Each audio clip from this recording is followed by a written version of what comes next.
Provavelmente o catecismo estará falando no jejum de Nosso Senhor, antes da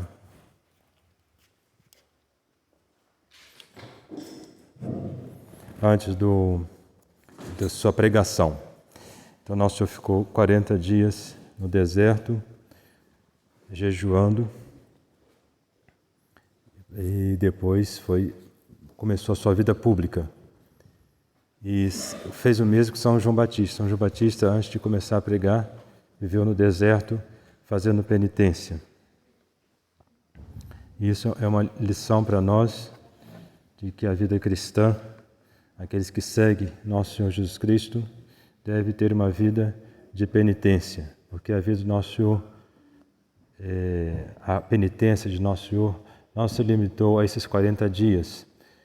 Até os 30 anos ele viveu uma vida pobre, humilde, mortificada, e na sua vida pública também. Havia noites que ele passava em claro, rezando. Quando ele falou a uma pessoa que queria segui-lo, dizendo que as raposas têm tocas, os pássaros têm ninhos, mas o Filho do Homem não tem onde recostar a cabeça. Então vivia uma vida difícil, mesmo nos seus 3 anos de pregação. Então é uma lição para nós, que devemos seguir o seu exemplo, tendo uma vida mortificada. Ele também disse que se não fizerdes penitências, todos perecereis. Então a penitência é uma constante na vida do cristão.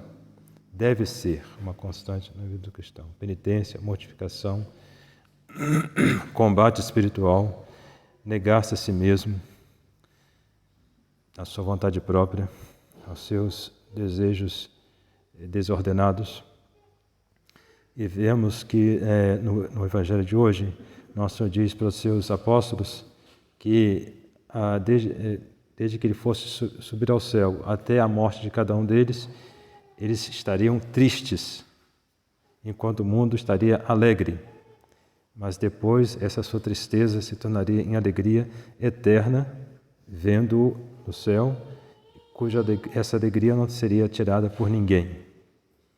Então é o que se aplica a nós também, né? O cristão deve ter uma vida triste, humanamente falando, ainda que há uma alegria sobrenatural que Deus dá a todos que se entregam totalmente a Ele. Os santos são os homens mais felizes da história humana, mas porque se entregaram totalmente a Deus e ficaram humanamente tristes, mas sobrenaturalmente felizes.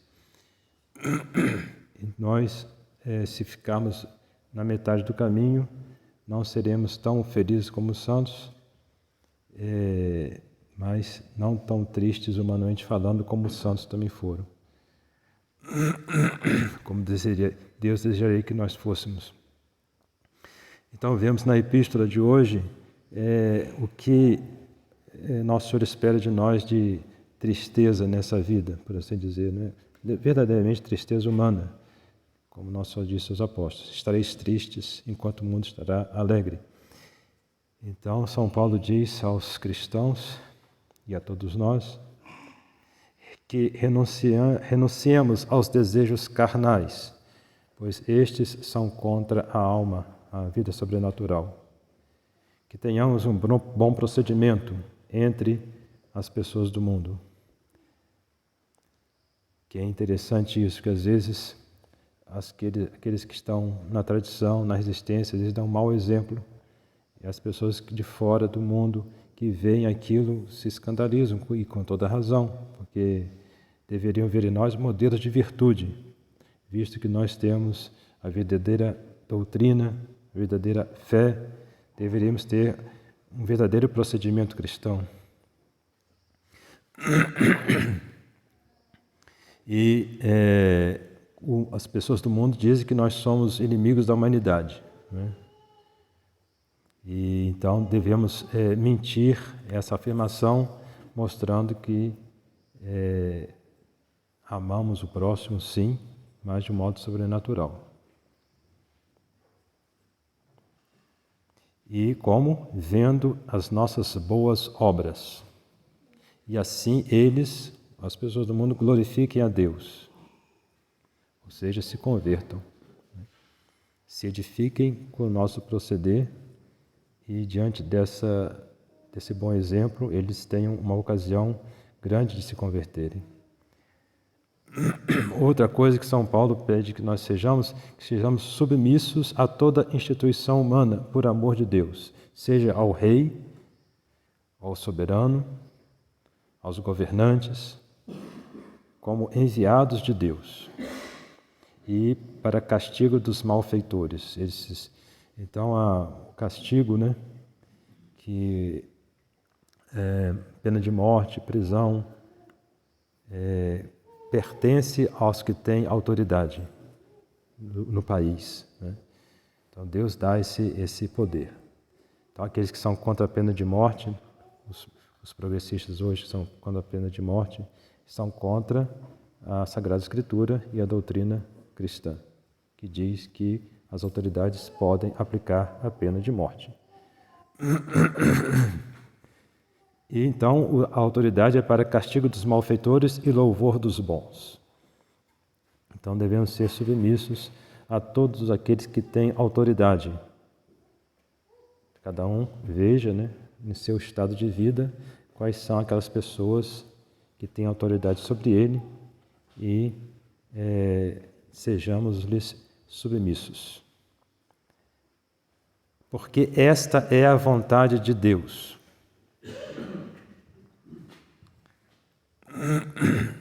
Vivei como homens livres, mas não fazendo da liberdade um véu da malícia, e sim como servos de Deus. Porque na doutrina cristã, a palavra liberdade é liberdade sobrenatural, liberdade do pecado, liberdade do demônio. Então, nós somos livres, porque somos livres, se estamos na graça de Deus, somos livres do pecado. E a liberdade das pessoas do mundo é querer poder fazer o que eles quiserem, mesmo contra a vontade de Deus. Essa é uma falsa liberdade. É um abuso da liberdade. Honrai a todos. Então, todos merecem a nossa honra. Amai a vossos irmãos. Então, todos devem ser amados. Ninguém deve ser odiado. Temei a Deus. Lembrar que Deus nos vê a todo momento. Temer, ofender a Deus, por amor a Ele, ou ao menos por temor. Respeitai o rei, ou seja, todos aqueles que têm autoridade. Respeito por todos aqueles que têm autoridade sobre nós. Servos, sede obedientes com todo temor a vossos senhores. Então, quem é patrão, quem tem alguma autoridade tem autoridade. Não é só uma questão de salário, é uma verdadeira autoridade. Mestre, professor, tem autoridade. Não é só uma questão de cumprimento de um dever, de ensinar, e porque ganha um salário, e porque os pais da criança pagam a escola. Não. Há uma verdadeira autoridade dos professores sobre os alunos. E eles têm que respeitar essa autoridade. Servos, sede obedientes com todo temor a vossos senhores, não somente aos bons e moderados, como também aos geniosos. Então tem que lembrar que quem tem alguém sobre nós como autoridade, ele pode falhar, ele pode ser genioso, ele pode ultrapassar a medida.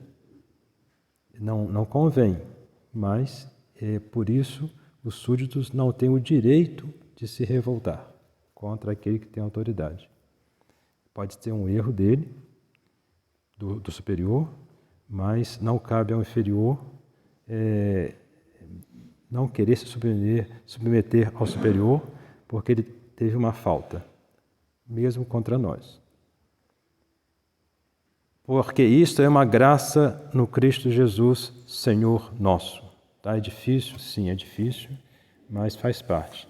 dessa tristeza que nosso Senhor diz aos apóstolos que eles vão ter enquanto o mundo está feliz, mas cuja felicidade vai acabar, ao passo que a nossa tristeza também vai acabar, vai ser trocada em felicidade, e a felicidade dos mundanos vai ser trocada em infelicidade. E nosso Senhor faz uma comparação com a mulher que está para dar à luz. Então ela tem tristeza porque ela sofre, mas ela vai ter alegria porque vai nascer-lhe um filho. Assim também não sejamos, não percamos o norte da nossa vida, né? Sabemos que a finalidade é o céu e procuremos alcançá-lo, e tem o seu preço, o sofrimento nesta vida. Mas que, como disse, né, se nós formos generosos, Deus também será generoso conosco, nos dará o cêntuplo. Nosso Senhor promete o cêntuplo ainda nesta vida, porque a felicidade sobrenatural que Deus dá ultrapassa a felicidade puramente humana deste mundo, que os mundanos procuram. Mas Ave Maria.